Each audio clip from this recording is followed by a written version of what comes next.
Hello students, welcome to my level up coaching YouTube channel. तो students start करेंगे university का जो आज का आपका पेपर गया था उसका सॉल्यूशन कर लेते हैं। और देखो बिल्कुल आपका टाइम वेस्ट किए बिना पहले तो डिस्कस कर लेंगे कि उसके आंसर क्या है। ठीक है, तो आज का जो पेपर गया था बीआरएफ का उसका सॉल्यूशन। ठीक है, देखो सबसे पहले तो आपको पूछा गया था कि ये जो लॉ है वो अप्लाई जो होता है वो कौन सा, मतलब कॉन्ट्रैक्ट ऑफ सेल्स जो है वो कौन सा लॉ अप्लाई होता है। तो देखो ये आता है 1930 का sales of goods act apply होता है। फिर उसके बाद आपको पूछा था which company can invite the public to buy the share and debenture. देखो ये चीज़ मैंने आपको पढ़ाई गई थी।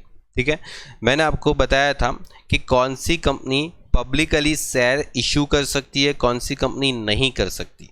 ठीक है, और ये चीज़ हम लोगों ने पढ़ा भी था। देखो यहाँ पर जो डिफरेंस थे उस डिफरेंस में हमने बताया था, एक सेकेंड मैं आपको डिफरेंस बता देता हूँ। ये रहा, देखो यहाँ पर मैंने बताया था। और ये जो डिफरेंस भी है ना स्टूडेंट्स, ये मैंने आपको डिफरेंस पढ़ाया था और वो डिफरेंस भी क्वेश्चन में आया था, मतलब पेपर में आया था 6 नंबर या 7 नंबर में। ठीक है, पब्लिक और प्राइवेट कंपनी का। और यहाँ पर मैंने बताया था आपको, मैंने बोला था कि अगर आपको एमसीक्यू अच्छे से करना है ना तो सारे डिफरेंस अच्छे से कर लो। एमसीक्यू सारे के सारे मैंने देखे डिफरेंस से ही पूछे।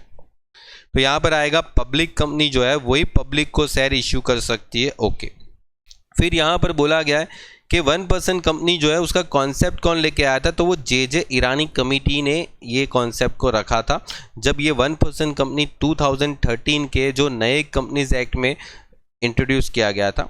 ओके, चलिए उसके बाद है party to a bills of exchange including. देखो कौन सी कितनी पार्टीज होती है बिल्स ऑफ एक्सचेंज में, तो वो होती है टोटल, उसका जो ड्रोवर होता है, ड्रोवी होता है, पेई होता है, सब हो गया। उसके बाद है नेगोशिएबल इंस्ट्रूमेंट जो है उसमें क्या क्या इंक्लूड होता है, तो देखो ड्रोवर, पेई और एंडोर्सर ये सब इंक्लूड होते हैं, तो डी आएगा आंसर इसमें भी। उसके बाद है यहाँ पर जो डॉक्ट्रिन ऑफ कंस्ट्रक्टिव नोटिस, इसका आंसर आ जाएगा। ठीक है, सिंपल सा है, कोई इतना हार्ड नहीं है, ये पढ़ाया था मैंने आपको। अच्छा, एमसीए की वेबसाइट, अगर आप मेरे लेक्चर को अटेंड किया हो ना तो मैंने एक बार एमसीए की वेबसाइट भी आपको प्रैक्टिकली बताई है किसी एक लेक्चर में कि एमसीए का वेबसाइट पे आप सब जो लीगल प्रोसीजर, जो फॉर्म वगैरह होते हैं, जो मैंने आपको बताया था, शायद आपको इसमें बताया था या फिर मैंने ऑडिट में बताया था, कहीं ना कहीं कोई एक लेक्चर में मैंने एमसीए की वेबसाइट बताई थी मेरे लेक्चर में कि ये वेबसाइट पे जाके आप सारे कंपनी रिलेटेड जो फॉर्म होते हैं उसको आप डाउनलोड करके देख सकते हो और एक बार देख भी सकते हो कि वहाँ पर कौन से फॉर्म आपको कैसे फिलअप करना है। तो ये हो गया मिनिस्ट्री ऑफ कॉर्पोरेट अफेयर्स, उसका पूरा आंसर होगा। फिर यहाँ पर बोला the goods remaining at the risk, फिर यहाँ पर एक फिल इन द ब्लैंक पूछा है, until the owner of the goods. Okay, मतलब ये बोला गया कि जब तक गुड्स का ओनरशिप ट्रांसफर नहीं हो जाती, until the ownership of the goods, ownership of the goods जब तक ट्रांसफर नहीं होता ना तब तक उसका जो रिस्क होता है वो किसका रहता है। तो मेरे ख्याल से यहाँ पर देखो आंसर है, आपको पता ही है, मैंने पढ़ाया था, सेलर। फिर ये टॉपिक तो मतलब बहुत ही सिंपल है। ठीक है, यहाँ पर आपको बोला है कि goods which exist at the time of the contract. Okay, और इसके बारे में हम लोगों ने चैप्टर में पढ़ा भी हुआ है। ठीक है, सेल्स ऑफ गुड्स वाले जो चैप्टर है उसमें ही यहाँ पर क्लासिफिकेशन ऑफ गुड्स में पढ़ा था, देखो यहाँ पर। और मेरे ख्याल से क्लासिफिकेशन ऑफ गुड्स वाला जो टॉपिक है ना वो भी मैंने जो आपको पढ़ाया था वो 7 मार्क्स में पूछा था आपको। ठीक है, ये पूछा था 7 मार्क्स में पेपर में भी। तो मतलब ओवरऑल यही हो गया कि आपको कोर्स के अंदर जितना भी मैंने पढ़ाया था वो सब टॉपिक अच्छे से आप कवर कर पाए होंगे। और यहाँ पर आएगा एग्जिस्टिंग गुड्स। ओके, फिर ये एक बहुत अच्छा टॉपिक पूछा था, अगर आपने ये एक टॉपिक ठीक से पढ़ा हो तो यहाँ पर बोला है करेक्ट सीक्वेंस, कौन सा करेक्ट सीक्वेंस होगा formation of the public company. ठीक है, पब्लिक कंपनी को फॉर्मेशन करना है तो पहले तो आएगा प्रमोशन, पहले आएगा, मतलब देखो पहला तो ये आएगा, तो इसका मतलब बी और डी तो आंसर होगा ही नहीं, क्योंकि जो सेकंड टॉपिक है वो फर्स्ट आएगा। देखो सेकंड टॉपिक यहाँ पर भी है, यहाँ पर भी है। अब आगे देखो तो उसके बाद क्या आना चाहिए, तो उसके बाद आपका आना चाहिए कमेंसमेंट ऑफ बिजनेस, तो ये आ गया थर्ड। उसके बाद क्या आएगा, अब देखो उसके बाद की जरूरत भी नहीं है, अब देखो पता चल गया ना, थर्ड हो गया, तो यहाँ पर ए भी कट हो गया, आंसर आ गया सी, हो गया सिंपल। अब अपने हिसाब से देख लो, सिर्फ 2 टॉपिक पता होना चाहिए था। अच्छा, ये टॉपिक तो आपको यहाँ पर मैंने पढ़ाया हुआ है, देखो ये यहाँ पर आ जाओ, ये रहा देखो, यहाँ पर हम लोगों ने पढ़ा है, ये वाला पढ़ो पूरा। मैंने बताया था कि ये सारे टेबल याद करके चले जाना, टेबल ए बी सी ये सब याद करके जाना, ठीक है, क्योंकि यहाँ से क्वेश्चन आएगा और आया भी, देखो ई आएगा आंसर, ओके, क्योंकि unlimited company having the share capital है। फिर यहाँ पर बोला गया है कि चेक में ड्रॉवी कौन होता है, ये भी पढ़ाया था।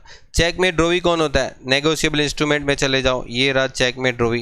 बैंक देखो मैंने पूरा बताया था, ठीक है, तो यहाँ पर हो गया बैंकर। फिर उसके बाद यहाँ पर ये हो गया कि how many copies of promissory note are made, कितनी कॉपीज बनती है, देखो एक ही कॉपी बनती है, ज़्यादा नहीं बनती। उसके पार्टीज जो होते हैं ना, promissory note, bills of exchange, उसमें पार्टी 1 2 3 ऐसे मतलब होती है, ठीक है, जिसमें ड्रोवर ड्रोवी पेई ऐसे होते हैं, लेकिन यहाँ पर प्रोमिसरी नोट है और एक ही कॉपी बनाते हैं।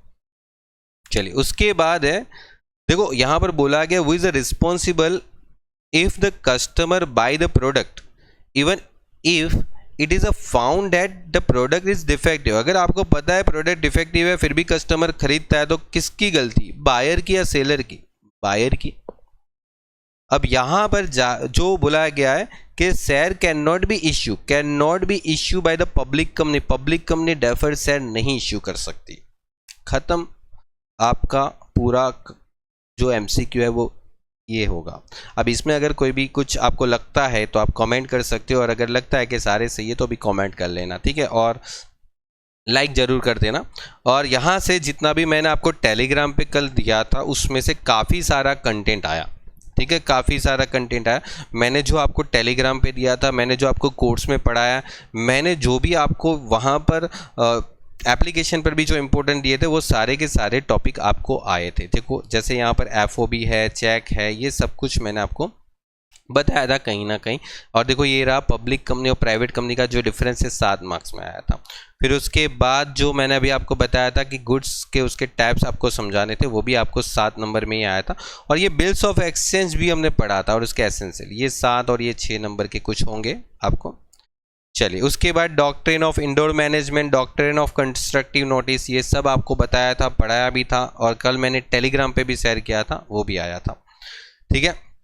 फिर अगर देखा जाए तो सेल्स बेलमेंट, ठीक है, इस सब के जो डिफरेंस है उसको भी मैंने बताया था। और मैंने बोला था कि आप डिफरेंस सारे पढ़ के जाओ, क्योंकि मेजोरिटी आपके जो एमसीक्यूज वगैरह बनाए है वो डिफरेंस से ज़्यादा बनाया है, ठीक है। चलिए ओके, तो बेस्ट ऑफ लक स्टूडेंट्स, मिलते हैं नेक्स्ट लेक्चर में। गुड बाय और टेक केयर।